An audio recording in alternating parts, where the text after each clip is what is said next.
Adult choking. So how do you deal with an adult who is not able to breathe? So the question you first want to ask yourself is, what is the definition of choking? Or how do we assess if someone is choking? So you must realize that you have two pipes. You have your windpipe, called your trachea, and you have your food pipe, called your esophagus. If I am choking properly, it means that my airway pipe, the trachea pipe going to my lungs, is completely blocked.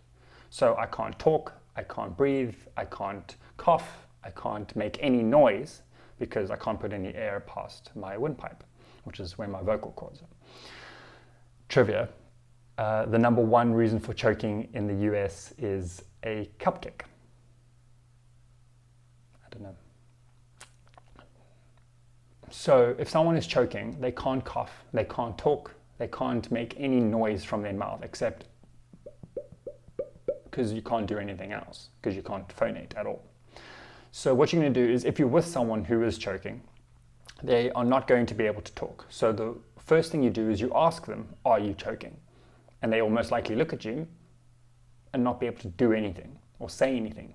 Someone can't say, I'm choking, because you can't be choking. If you can talk, then you're obviously not completely choking, which means you can move air, which means it's not an emergency quite yet. What you do then is you just recommend, or you encourage them to cough. Not initially hit them on their back, just get them to cough. If they can breathe air in, it means that they can cough air out. And so that means that you don't need to be doing anything right now. You can still call for help, but you don't need to be doing anything now except encouraging them to cough. If they can't cough, you're going to ask them, are you choking? The most common sign you're going to see in an adult is they're going to grab their neck as the universal sign of choking. What that means is that they might or might not grab their neck. They might not know the universal sign for choking, but if they do, that means they're choking. And if they're choking, this is what you're going to do. It's called the Heimlich maneuver. Heimlich. It's called the Heimlich maneuver. What this is you stand behind the person who is choking. You put your foot in between their legs to give you stability, because if they fall over, you don't want to fall over with them. You want to have control over what happens. And what you're then going to do is you're going to put your one fist with the thumb pointing towards the stomach, just below the diaphragm. And you're going to put the other hand on top of that hand, and you're going to pull hard, and you're going to pull in and up. So it's not just an inwards movement or an upwards movement, it's in and up, kind of like a big C shape or a big curve into the stomach. What that does is it causes them to vomit.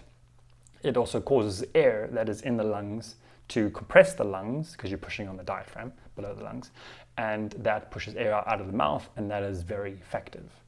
You will continue to do this until either the object comes out the mouth, or they can start to cough or breathe by themselves, or the patient becomes unresponsive, in which case they will probably become limp in your arms. So probably collapse on top of you, in which case you will lower them to the ground and you will start doing CPR.